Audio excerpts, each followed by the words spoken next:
on est lundi et on se retrouve pour débuter une nouvelle semaine de vlog. Je suis désolée de cette luminosité, j'ai allumé la lumière à côté. Il est 19h20 et forcément nous sommes en octobre, donc il fait bientôt nuit. Nous avons quelqu'un qui est très intéressé, qui est mi-curieux, mi-endormi derrière.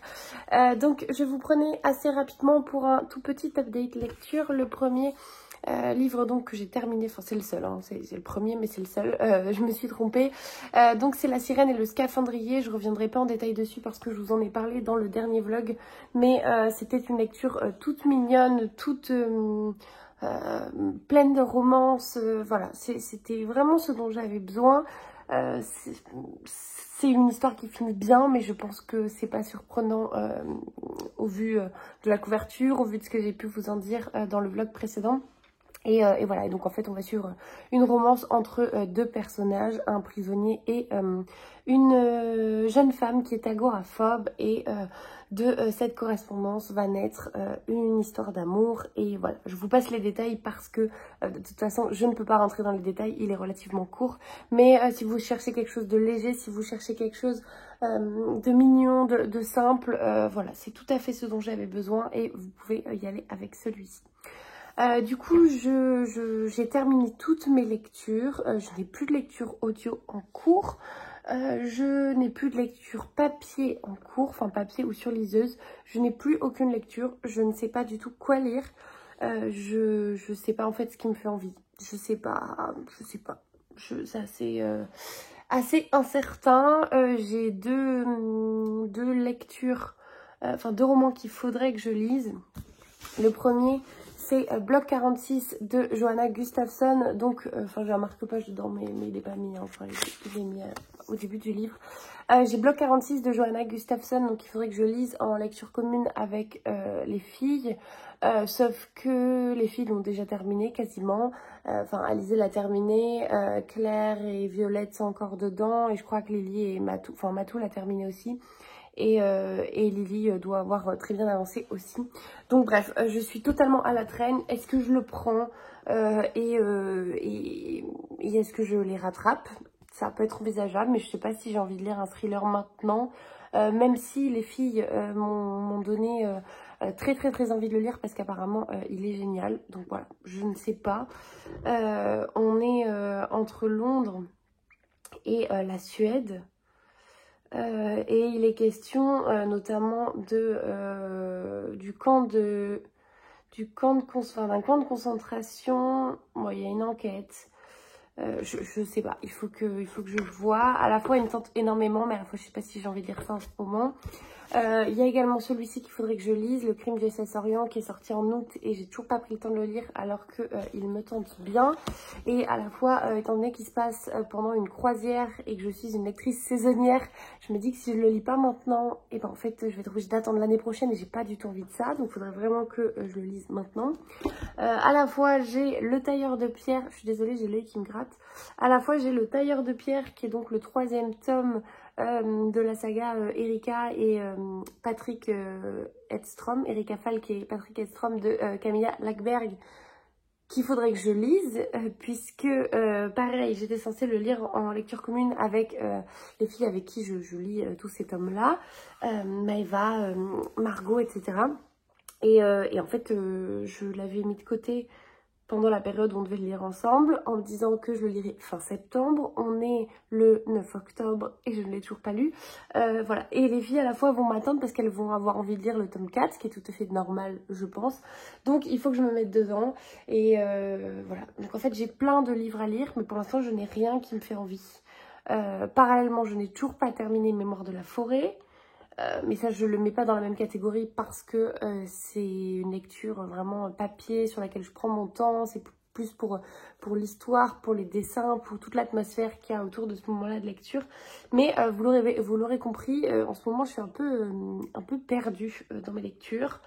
Je sais pas ce qui me fait envie. Il y a plein de trucs qui me font envie et à la fois, il n'y a rien qui sort vraiment du lot. Je vous en ai parlé là récemment dans un post Instagram où j'ai l'impression qu'en fait je suis lassée, grognon, il n'y a pas vraiment de raison particulière, hein, enfin, à part peut-être dans ma vie perso, mais je veux dire, je n'ai rien contre les réseaux sociaux, contre Instagram, contre YouTube, pas du tout. C'est vraiment un mood très perso où en fait j'ai l'impression que j'ai envie de rien, que je suis fatiguée, que rien me tente particulièrement. Là, dernièrement, j'ai lu donc La Petite Fille sous la neige, qui a été une excellente lecture, mais ça n'a pas été un coup de cœur. Et en fait, je comprends pas pourquoi. C'est-à-dire que je pense que si je l'avais lu il y a encore 3 mois de ça, et ben j'aurais peut-être eu un coup de cœur, enfin j'aurais peut-être parlé de ce roman en disant j'ai eu un coup de cœur pour. Et là je vous en parle juste en vous disant c'est une bonne lecture, comme si j'avais l'impression que plus rien ne m'atteint entre guillemets, enfin que plus rien vraiment ne m'anime en ce moment en termes de lecture.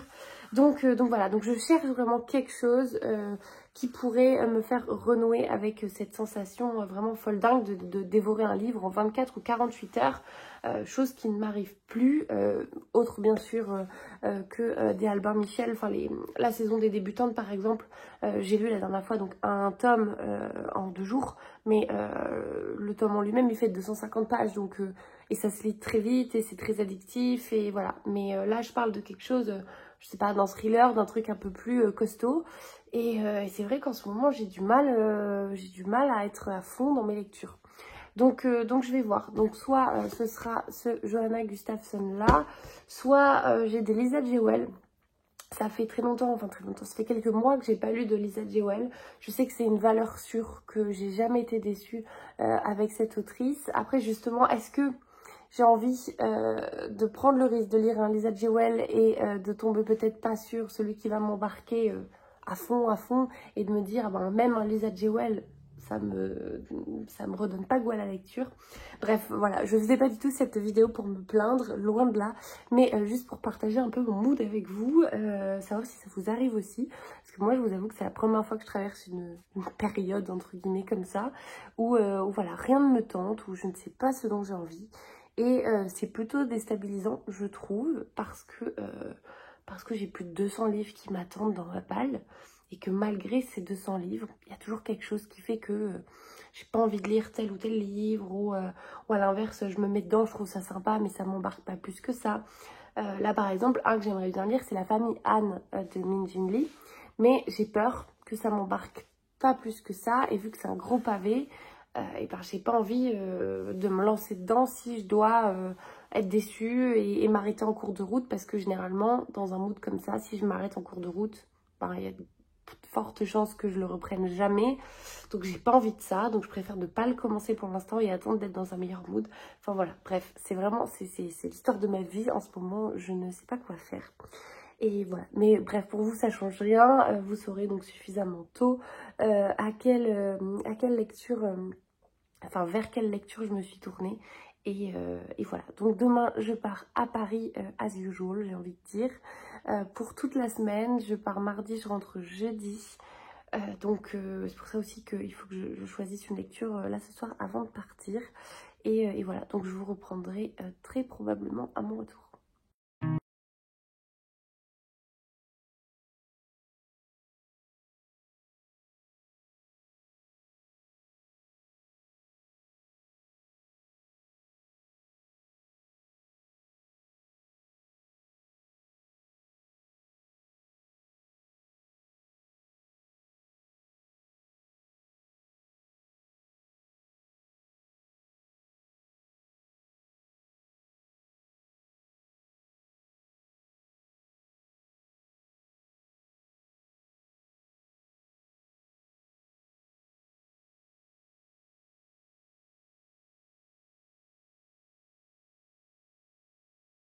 Samedi, je vous prends donc pour un méga unboxing slash update lecture, parce que j'ai pas eu le temps, j'ai pas pris le temps de le faire hier. Donc je suis rentrée jeudi soir de Paris, assez tard comme d'habitude, j'ai envie de vous dire. Et donc hier la journée a filé à une vitesse folle, comme d'habitude là aussi. Donc je vous prends aujourd'hui, j'ai un premier unboxing qui est donc un colis de chez Tintintin, je sais pas si vous voyez, Avamay. Plutôt, oui, si c'est Avamay là pour le coup.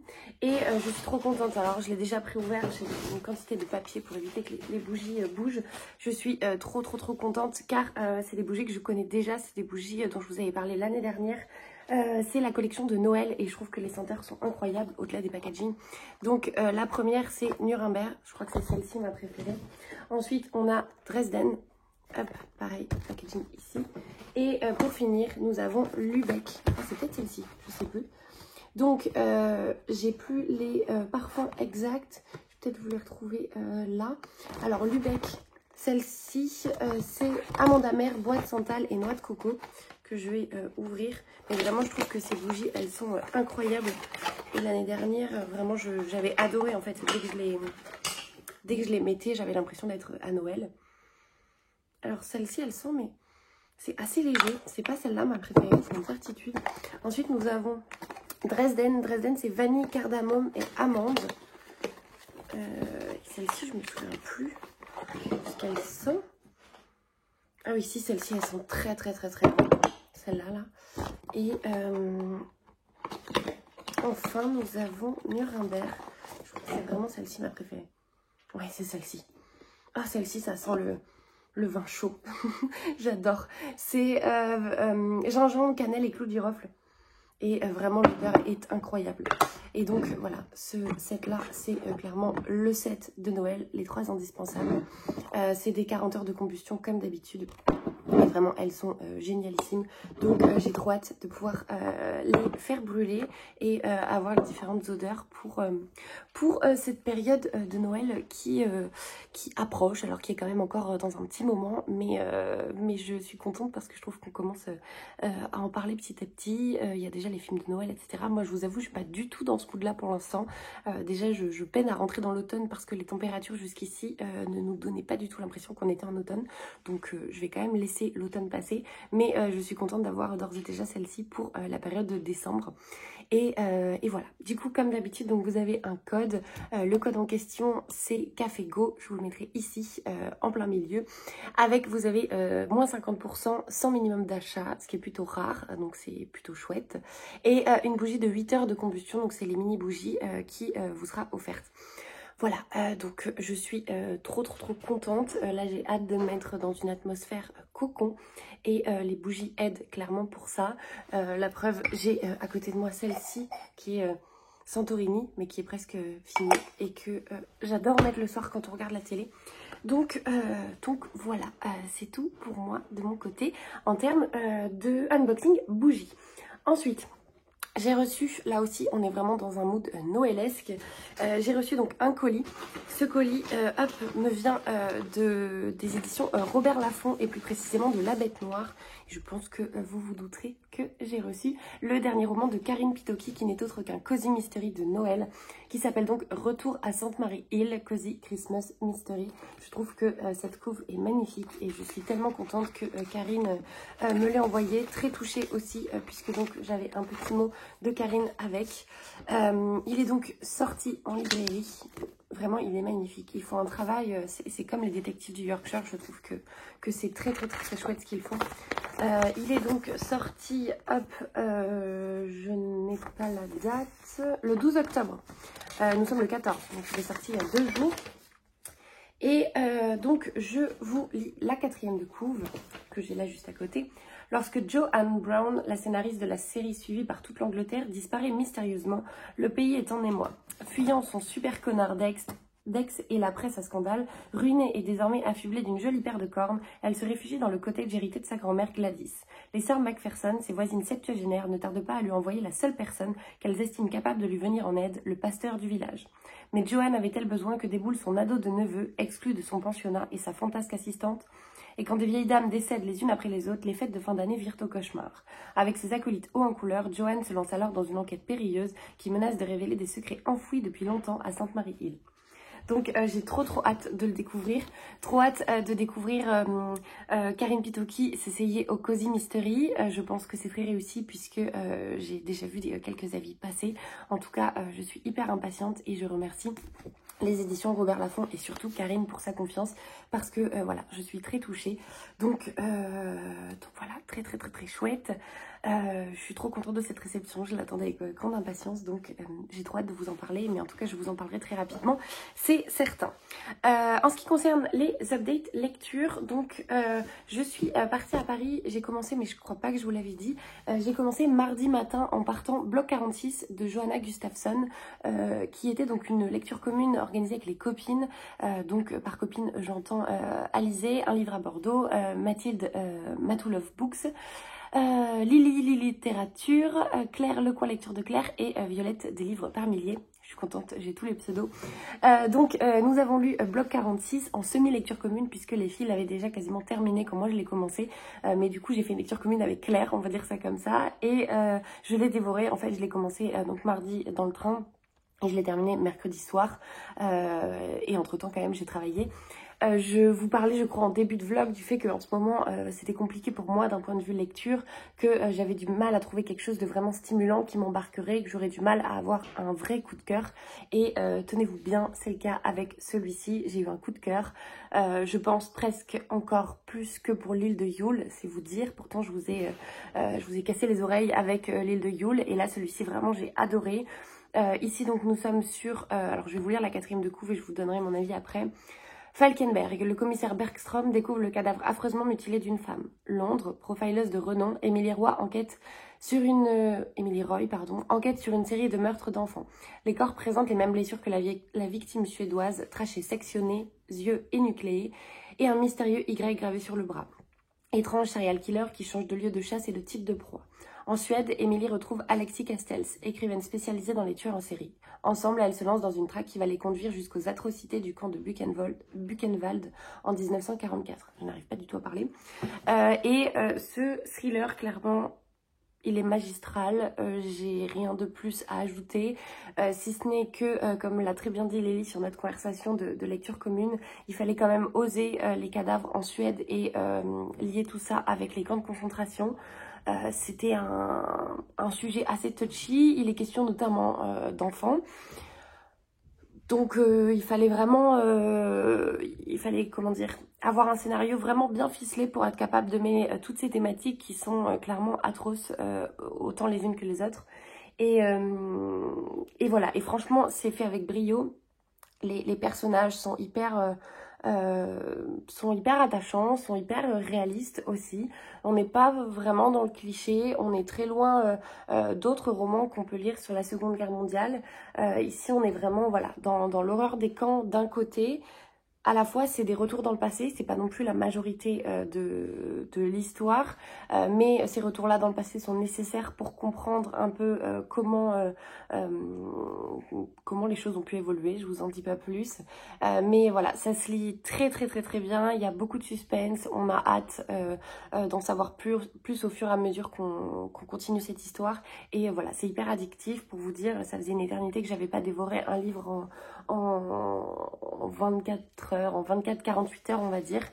Et franchement voilà, donc c'est un coup de cœur. Du coup j'ai trop hâte de me procurer la suite, mais je crois que normalement Alizé me l'avait acheté au salon de Gujan pour tout ce qui était polar thriller, puisque Johanna Gustafsson était là. Donc voilà, donc normalement je le récupérerai et je pense qu'on lira la suite en lecture commune avec les filles. On gardera notre petit groupe parce que c'était trop chouette déjà de faire une lecture commune tout ensemble. Et qui plus est, voilà, cette autrice, je pense qu'on va la suivre de près parce que moi j'adore tout ce qu'elle fait. Et c'est ma 3e lecture et clairement c'est mon 2e coup de cœur. Et l'autre était une excellente lecture, La Folie. Donc voilà, je vous en reparlerai très vite, je pense. Mais coup de cœur pour donc ce premier tome et c'est une trilogie. Donc ça c'était pour la partie update lecture, une partie semi-achat update. Je suis désolée, ça va être assez long du coup. J'ai donc craqué, en fait j'ai oublié ma liseuse en partant à Paris, chose qui ne m'arrive jamais, jusqu'ici ça ne m'était jamais arrivé. Et j'en ai profité puisque avec une copine Aurélie, nous faisons un swap l'une et l'autre, donc un colis livresque que l'on s'échange. Et on a dit en fait que pour pouvoir augmenter la quantité de livres et pouvoir s'en offrir pas mal, on a décidé du coup de ne faire que des livres d'occasion. Donc forcément j'étais à Paris, je suis passée évidemment chez Book Off, j'ai acheté des livres pour Aurélie que je ne vous montre pas parce que je pense qu'elle regarde ses vlogs, mais pour autant j'ai quand même craqué pour moi. J'ai pris 2 livres vu que j'avais terminé Bloc 46 que j'avais emmené avec moi, et bien j'avais plus de lecture. Donc j'ai craqué pour 2 livres. Le premier c'est La Cage Dorée, c'est un Camilla Lagerberg. C'est un... Je sais plus du tout si c'est une saga, si c'est un one shot. Je crois que c'est le début d'une saga, mais je ne suis pas sûre. Toujours est-il que ça n'a rien à voir avec La Princesse des Glaces, Le Tailleur de Pierre, Le Prédicateur. Enfin c'est cette saga Erika Falk. Donc je n'ai même pas regardé la 4e de couve. Je vais vous la lire là, mais ça va être une découverte. Et voilà, je l'ai pris parce que je ne savais pas quoi lire. J'avais envie de polar nordique. Il était, je crois, 1 €. Donc voilà, j'ai craqué. Un époux parfait, une fille adorable et un appartement de luxe dans l'un des quartiers les plus chics de Stockholm. Faye semble tout avoir. Mais de sombres souvenirs de son enfance à Fjällbacka la hantent et elle se sent chaque jour un peu plus comme prisonnière d'une cage dorée. La femme forte et ambitieuse qu'elle était autrefois a tout abandonné pour son mari Jack. Son univers s'effondre lorsque ce dernier la trahit et elle se retrouve sans rien. D'abord complètement anéantie, puis résiliente, elle décide de rendre coup pour coup et se met à échafauder une vengeance impitoyable. Retraçant le destin poignant d'une femme trompée et exploitée qui reprend sa vie en main, La Cage Dorée est un cocktail palpitant de trahison, de rédemption et de vengeance, au travers duquel la reine du polar scandinave nous délivre un message ouvertement féministe. Voilà, donc je vous en parlerai quand je le lirai.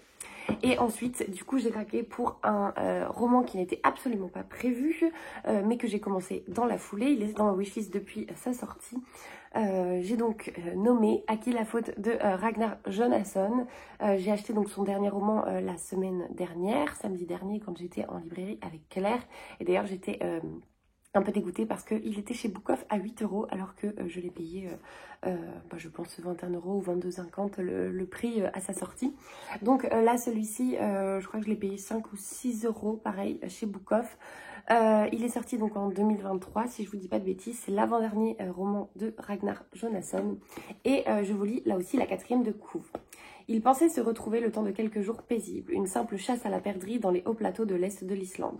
Mais le voyage tourne au cauchemar, une tempête de neige violente et inattendue s'abat sur eux et les oblige à se réfugier dans un pavillon de chasse abandonné. À l'intérieur, une découverte macabre changera à jamais le cours de leur existence et de leur amitié. C'est le début d'une longue nuit où les 4 amis voient ressurgir ce qu'ils ont de pire en chacun d'eux. Voilà, donc a priori on est sur un huis clos. J'ai commencé, alors j'ai pas énormément lu du coup depuis que je suis rentrée, mais j'en suis page 71, il en fait au total 330. Donc je vous en reparlerai, mais j'ai trop hâte, je suis trop contente de retrouver cette atmosphère assez glaciale des romans de Ragnar Jonasson, et qui plus est là sur un huis clos. Donc voilà, on est déjà dans les premières pages, dès les premières pages, dans une ambiance hyper oppressante, avec des personnages où on comprend pas vraiment pourquoi ils sont amis et pourquoi ils sont ensemble, pourquoi ils décident de passer ce week-end-là ensemble. Et on comprend qu'il y a eu des tensions, qu'il y a eu pas mal de choses par le passé, donc tout ce que j'aime, clairement. Et je vous en reparlerai. Voilà, du coup, pour moi, c'est tout aujourd'hui. Il me semble que oui. Je vous reprendrai du coup demain. Là donc on est samedi matin, je vais partir en Dordogne pour le reste du week-end et je rentrerai à Bordeaux demain soir. Donc j'espère pouvoir vous prendre à ce moment-là et pouvoir vous clôturer le vlog. Mais si jamais c'est pas le cas, peut-être que je le clôturerai d'ici là et que je terminerai mes updates lecture dans le prochain. Voilà, vous saurez vous très vite. Donc à plus tard.